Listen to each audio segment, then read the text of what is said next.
The wheat plains of New South Wales, 1910, 11 kilometres south of Greenethorpe, where the landscape is nothing but corrugated iron sheds and the endless horizontal line of the Australian interior. And then this, 57 rooms, crenellated parapets, internal telephone exchange, flushing toilets in the bush, cost £63,000, equivalent to roughly $12 million today. This is Iandra Castle, Mount Oriel Homestead, and it shouldn't exist, but that's just what you see from the carriageway. Behind these concrete walls disguised as stone, nearly 500 and 700 horses harvested wheat under a system that looked like medieval feudalism but ran on modern capitalism. Here, an Anglo-Irish gentleman built himself an English manor and a company town to service it. While Australian egalitarianism was becoming the national myth, George Henry Greene was building himself a kingdom. And decades later, those same grand bedrooms became dormitories for delinquent boys in an institution later acknowledged as abusive. How did one man build a castle in the wheat belt during the worst economic depression Australia had seen? What did it cost the hundreds of families who made it possible? And what does this concrete monument reveal about the violence required to impose European fantasies on the Australian landscape? If you enjoy deep investigations into Australia's grand estates and the families who built them, please like, subscribe, and tell me in the comments which property to explore next. Your support makes these detailed stories possible. Thank you for being here. Let's begin. George Henry Greene was born the 20th of July, 1838, in Colin, County Louth, Ireland, and you need to understand something immediately. He was not born wealthy enough for what he would attempt to become. His father, Lieutenant William Pomeroy Greene, had served in the Royal Navy. Respectable enough, he'd been stationed at St. Helena during Napoleon's exile, which was the kind of detail you mentioned at dinner parties. But after the Navy, William became a land agent. Not the landowner, the land agent. He managed the estate of Lord Oriel, the last Speaker of the Irish House of Commons. Do you see the position? Close enough to aristocracy to know exactly how it operated. Close enough to see the wealth, the prestige, the power that came with land ownership. But not close enough to possess it himself. An employee of the Lord, not the Lord himself. This is the wound. And when the Greene family boarded the chartered ship Sarah in 1842, when George was just 4 years old, they brought that wound with them to Australia. But here's what makes this story fascinating. Unlike the desperate Irish fleeing famine, the Greenes came with resources. They brought servants, a chauffeur, maids, a cook, a comprehensive personal library, even a prefabricated house. Think about the psychology of that. They weren't adapting to Australia. They were imposing their English world onto Australian soil. George was being raised to believe he belonged to a class that technically he didn't fully occupy. Close, but not quite. Almost, but not exactly. The family settled at Woodlands near Bulla, north of Melbourne, and here's where George diverged from the typical rough-hewn Australian pastoralist. He attended the University of Melbourne and in 1858 became one of the first 5 students to graduate with a Bachelor of Arts. Let that sink in. In 1858, Australia barely had universities. George Greene wasn't just educated, he was among the first of the Australian colonial educated class. He studied the classics, he read science, he understood both Virgil and agricultural chemistry. Most of his contemporaries were learning station management by doing. Greene was learning it by thinking. He moved north to the Riverina to the southwest slopes. He held interest in pastoral properties, Billabong, Tooma, Morogal, learning the business of Australian wool and wheat, learning how to survive drought, learning how to read the land that the British Empire had declared terra nullius. In 1870, George married Ellen Elizabeth Crawford. And to understand Iandra Castle, you have to understand Ellen, because while George provided the ambition and the wealth, Ellen provided something equally essential, the wound of displacement. Ellen was the daughter of a lieutenant colonel in the Indian Army. Think about what that means. She was born into the world of the British Raj, that peculiar universe where English families lived in India but refused to be of India. This was the world of Memsahibs, English women maintaining rigid Victorian propriety in Calcutta and Delhi, where you dressed for dinner in full evening wear even when the temperature was 110 degrees. where you maintained the fiction of an English country house even when you were surrounded by a civilization 10,000 years older than your own. Ellen would have grown up in cantonments, those peculiar colonial settlements that were architecturally England but geographically India. She would have attended balls in the cool season. She would have been taught that civilization meant European civilization and that maintaining standards was a moral duty. And then she married George Greene and came to the Australian colonies. From the ordered hierarchical world of the Raj to, pastoral stations, weatherboard homesteads, the frontier. Can you imagine the psychological displacement? Ellen had been raised to believe that status was visible, architectural, permanent, that you lived in a certain kind of house with certain kinds of furnishings and you maintained certain kinds of standards, and that's how you knew, and how everyone else knew, who you were. But in colonial Australia, those markers didn't always apply. Rough men made fortunes in wool. Wealthy pastoralists lived in modified sheds. The entire British system of visual class signifiers was scrambled. Ellen needed George to prove something, that they hadn't fallen, that coming to Australia hadn't meant descending in social station, that they were still, or had become, the kind of people who lived in the kind of houses that declared status permanently and unambiguously. This wasn't vanity, or rather, it wasn't only vanity. It was an existential need. Ellen's entire identity was bound up in being a particular kind of English woman, and without the architectural and social structures that defined that identity, who was she? George loved the Australian landscape. He understood sheep and wheat and the brutal, beautiful mathematics of Australian agriculture. He was learning to read this country, to succeed in it on its own terms. But Ellen needed him to prove they could impose their terms on it, to make this foreign landscape acknowledge their status in a language she understood. Here's what makes this marriage psychologically interesting. George and Ellen needed different things from the same project.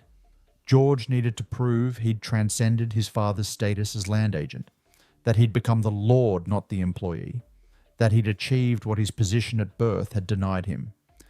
Ellen needed to prove that emigration hadn't been a fall from grace, that she was still the daughter of a lieutenant colonel, wife of a gentleman, mistress of a proper house.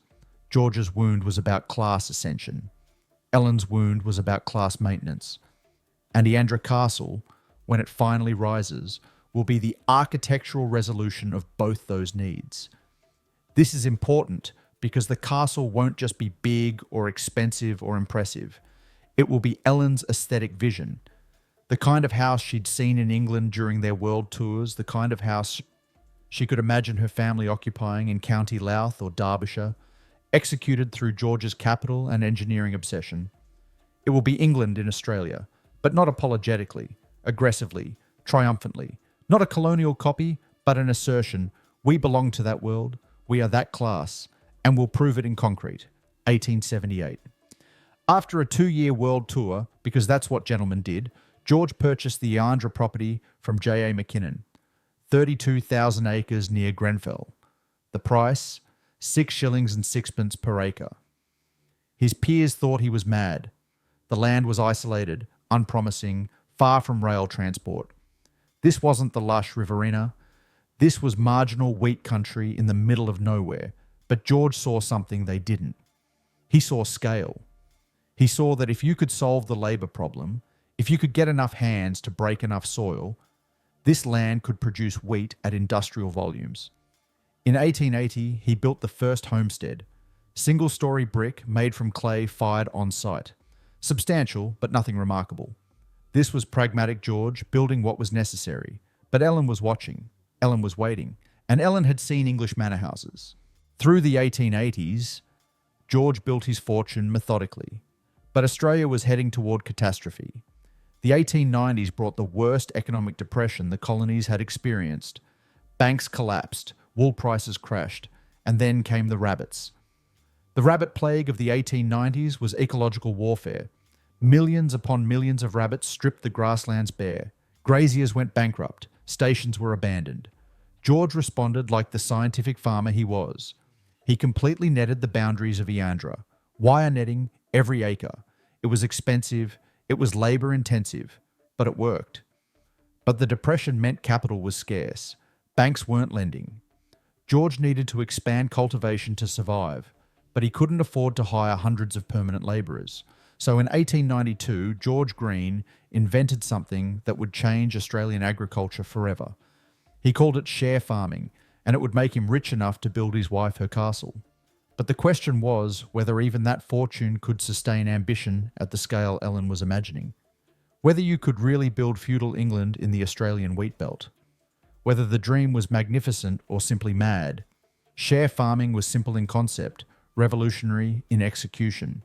Here's how it worked at Iandra. George provided the land, cleared the timber, supplied the seed, often provided fertilizer. The share farmer provided the labour, the horses, the machinery.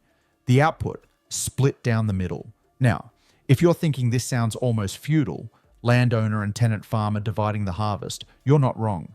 But if you're thinking it sounds like modern venture capitalism, investor and operator splitting equity, you're also not wrong. That's the genius and the violence of it. George had invented a system that looked like medieval England, but operated like corporate Australia. By 1911, Iandra had over 50 share farmers working 18,000 acres of crop, with another 5,000 in fallow. The scale was industrial. In a single year, Iandra produced over 100,000 bags of wheat, approximately 10,000 tonnes.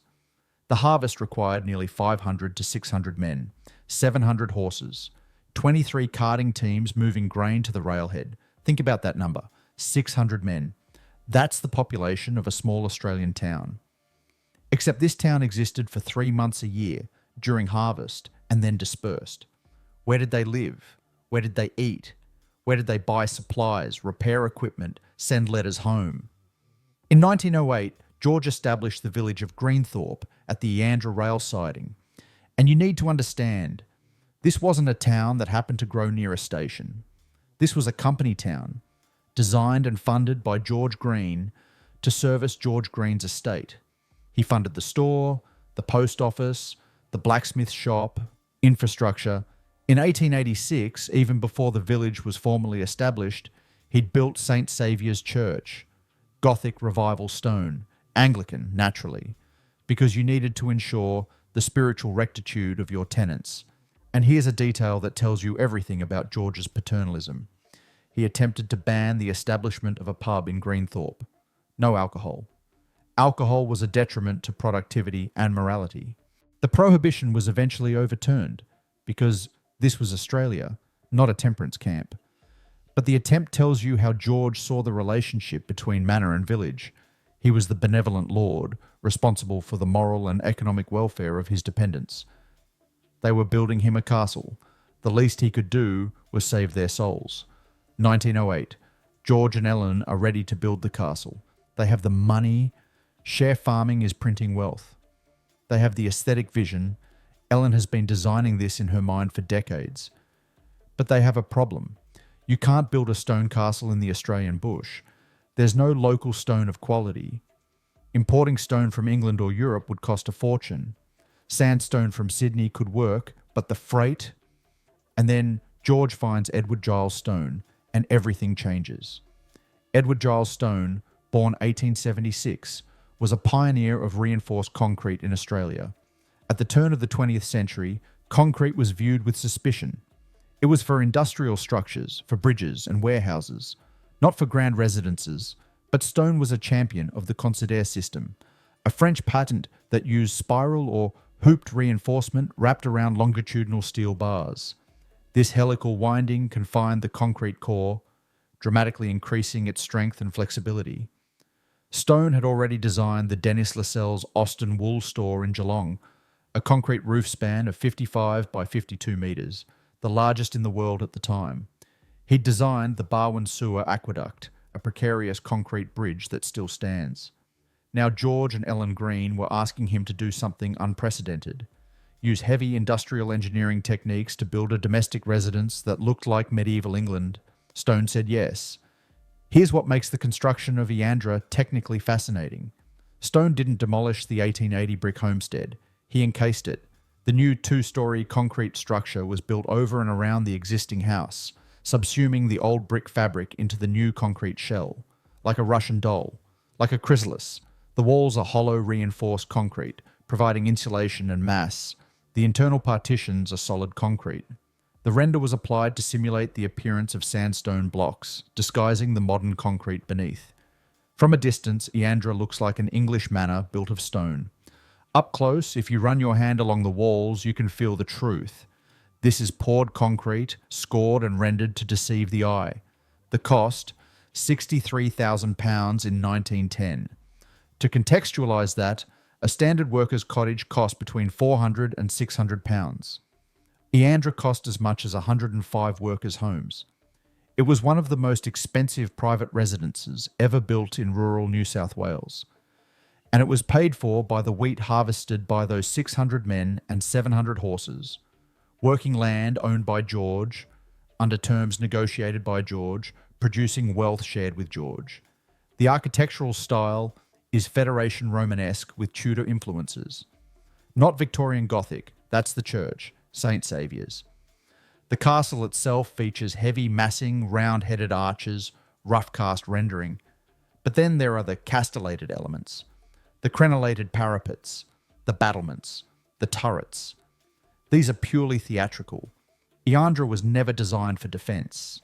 These are stage props, visual signifiers that say castle to anyone who approaches. Mock Tudor timber framing on the gable ends adds a domestic English touch. The overall effect is architectural code switching. Federation Romanesque structure, medieval English decoration, powered by French engineering techniques, built in the Australian wheat belt. It's a building that exists in multiple times and places simultaneously, which is exactly what George and Ellen needed it to be. 57 rooms. The entry is dominated by a cedar staircase 2 metres wide, winding to the second story. This was the stage for the family's social performance. You entered, you were received, you ascended. The withdrawing room features a large bay window, the domain of the women, separated from the masculine spheres of the dining room and smoking areas. Victorian spatial segregation maintained in the Australian colonies. But here's what makes Iandra genuinely remarkable for 1910 Australia. A reticulated hot water system, flushing toilets, an internal telephone exchange connecting the main house to the manager's residence, the stables, the sheds, gas lighting powered by an on-site plant. This wasn't just a castle. It was a technologically advanced castle. Edwardian luxury transplanted to the bush. The outbuildings were also constructed in reinforced concrete. The stables, palatial structures for George's Shire horses. The water tower and silo, a masterpiece of functionalist design, grain storage at the base, water reservoir at the top. The bachelor's quarters for unmarried staff, maintaining moral propriety. Everything unified in concrete, everything designed by stone, everything declaring permanence. In 1910, the castle was complete. George Henry Greene, son of a land agent, had built himself a manor that would have impressed Lord Oriel himself. Ellen Crawford Greene, daughter of an Indian Army officer, had her English country house in New South Wales. The Share farmers had created something that would outlast them all. And none of them knew that George had exactly 1 year left to live. George Henry Greene died in 1911, 1 year after the completion of his castle. He was 73. He'd built his kingdom. He'd proven his status. He'd created a village, employed hundreds, pioneered an agricultural system that would be copied across Australia. And then he was gone. Ellen was left with a 57-room concrete castle in the middle of the wheat belt and an estate that required constant management, constant capital, constant labour to sustain. This is what nobody talks about when they talk about grand estates. Maintenance is expensive. Running a feudal village is expensive. Maintaining share farming arrangements with 50 families is complex. Without George's management, without his personal relationships with the share farmers, without his scientific approach to agriculture, Iandra began to fracture. The share farmers, many of whom had worked the land for decades, began purchasing their blocks outright. The estate, which had encompassed 32,000 acres, began to shrink. This wasn't collapse, it was transformation. The feudal model was converting into individual freehold ownership. The tenants were becoming landowners. Through the Depression, through 2 world wars, through the massive social transformations of mid-20th century Australia, Iandra Castle stood. But it stood increasingly alone, the manor without the manor system, the castle without the kingdom. And by the 1950s, the Greene family was ready to sell. In 1956, the Methodist Church purchased Iandra Castle and 800 acres to establish the Iandra Methodist Rural Centre, a home for delinquent boys. Let that transition land, from the private luxury of the Greene family to dormitories for boys aged 15 to 18 who were first offenders or from broken homes. The grand bedrooms were converted into institutional sleeping quarters. The withdrawing room became common space. The dining room served institutional meals. The boys worked the farm, dairy cattle, poultry, ostensibly vocational training. In practice, cheap labour for a self-sustaining institution. The isolation that had made Iandra perfect for a private estate made it equally perfect, or perfectly terrible, for an institution. There was nowhere for troubled boys to go, no town to escape to, no families nearby, just the castle, the Methodist administrators, and the wheat plains stretching to the horizon. Years later, the Methodist Church would acknowledge that the institutional environment had been characterised by abusive treatment. People say Iandra Castle is haunted, and maybe it is, but not by the ghosts people expect, not by George Greene inspecting his concrete kingdom, not by Ellen mourning her distance from England. If Iandra is haunted, it's haunted by the boys who slept in converted bedrooms and worked land they would never own. It's haunted by the share farmers who built the castle's wealth and then bought their freedom from it block by block. It's haunted by the impossible dream of transplanting English feudalism onto Australian soil. The Methodist Centre closed in 1974 following changes in welfare policy. After 18 years, Iandra returned to silence. In 1975, David and Margaret Morris purchased Iandra Castle, and here's what makes their restoration remarkable. David Morris was a civil engineer. He understood concrete. He understood what Edward Giles Stone had built. He understood concrete cancer, the spalling caused by rusting reinforcement that was slowly destroying the structure. For nearly 50 years, the Morris family has been engaged in a slow, expensive, technically complex restoration. Arresting decay, repairing render, restoring Edwardian interiors, maintaining gardens. They fund this primarily through heritage tourism, open days in spring and autumn, wedding photography, commercial filming, private means. There's been little government grant assistance. Iandra is a private residence undergoing private restoration, open to the public only by appointment. Which raises a question. Who is responsible for preserving Australia's architectural history when that history is privately owned and deeply problematic? Stand back from Iandra. Look at it in context. The wheat plains, the endless horizontal, and then this vertical assertion of European will.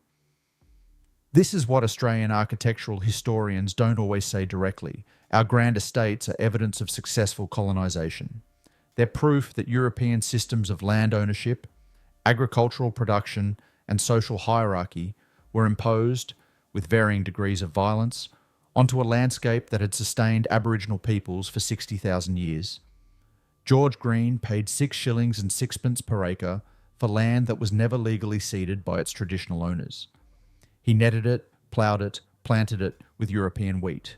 He built a village and a castle. He imported European architectural styles and social systems. And it worked. That's the uncomfortable truth. It worked spectacularly well. Iandra produced enormous wealth. The share farming system was copied across Australia. The concrete castle still stands. Success doesn't make it right. It just makes it complicated. But there's another perspective we need to consider. And it's the one that makes this story genuinely uncomfortable because it refuses simple judgments. The share farmers, for many of them, the system George created genuinely provided opportunity that wouldn't have existed otherwise.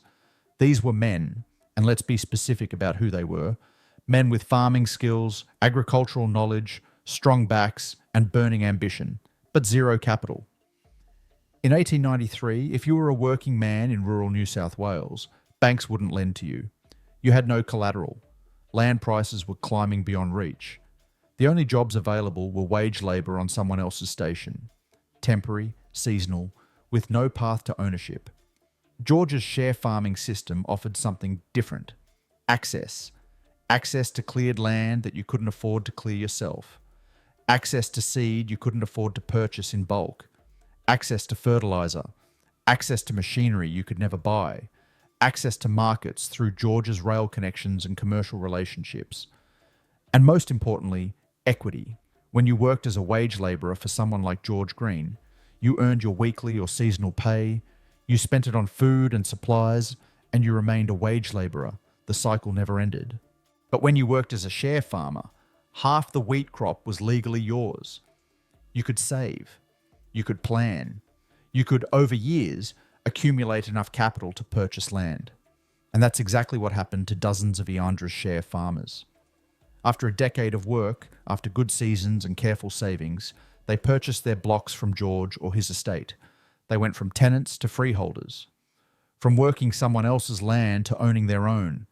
Their children went to school in Greenethorpe. Their grandchildren became part of Australia's agricultural middle class.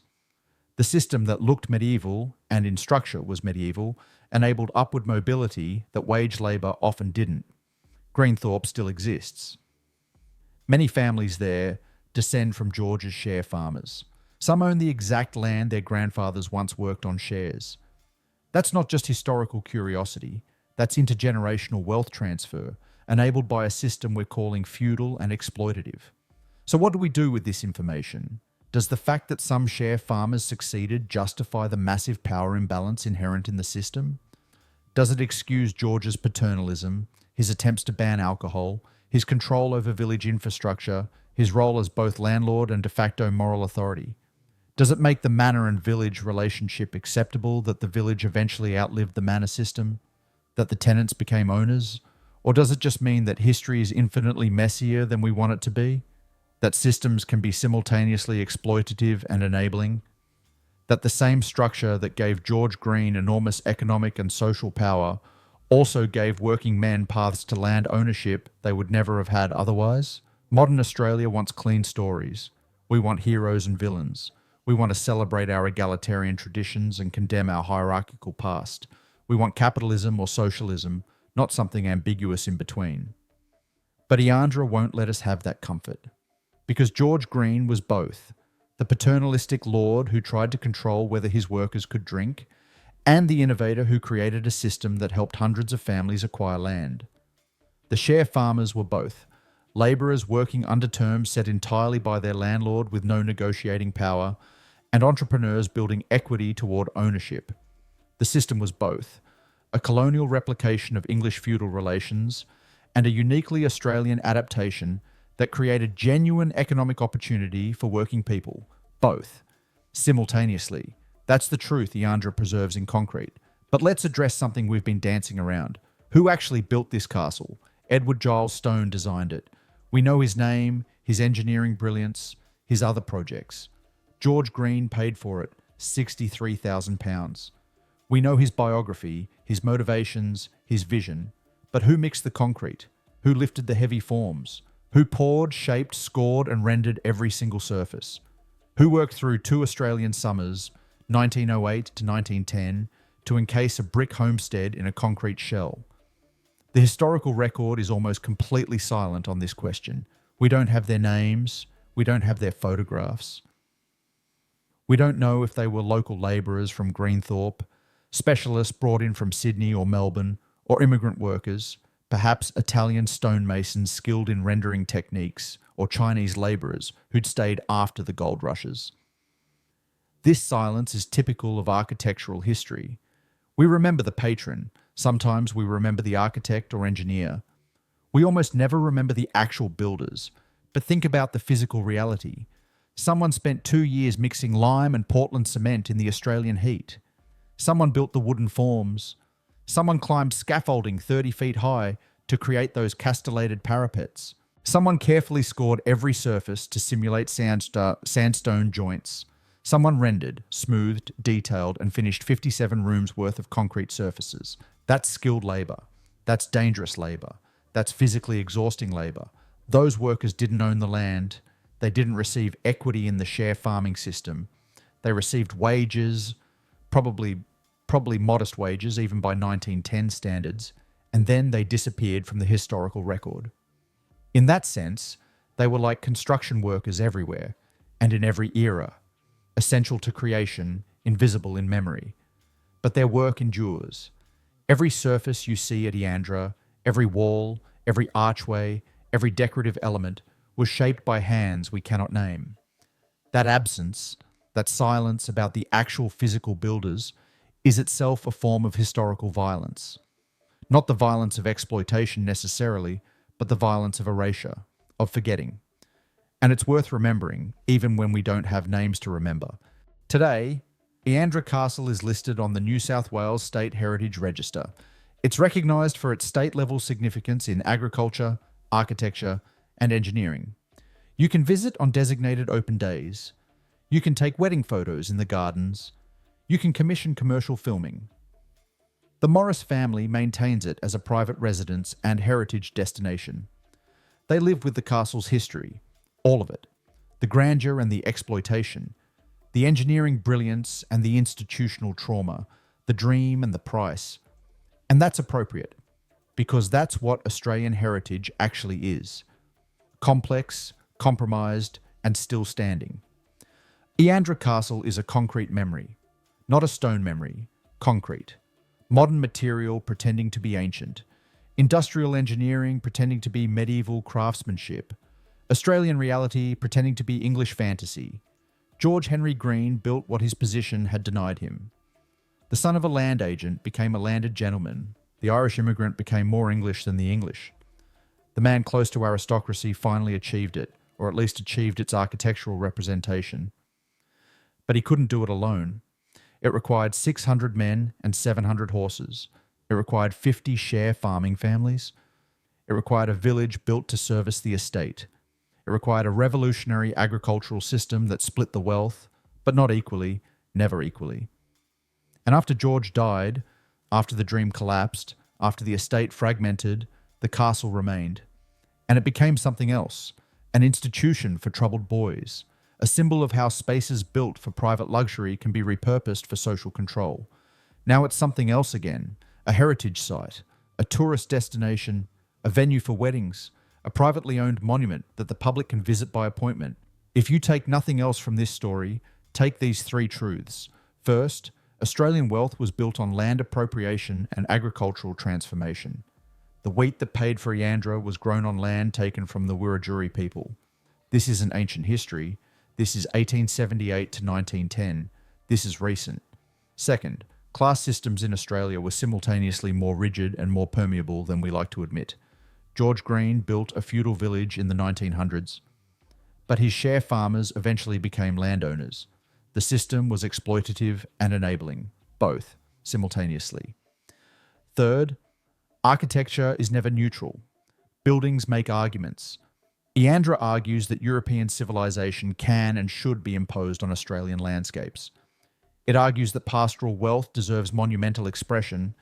It argues that some people live in castles while others live in weatherboard sheds, and that this is the natural order.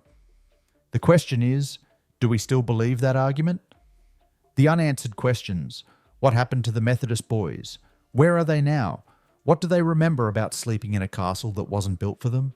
What happened to the share farmers' families? Did they prosper on their purchased blocks, or did they struggle under debt?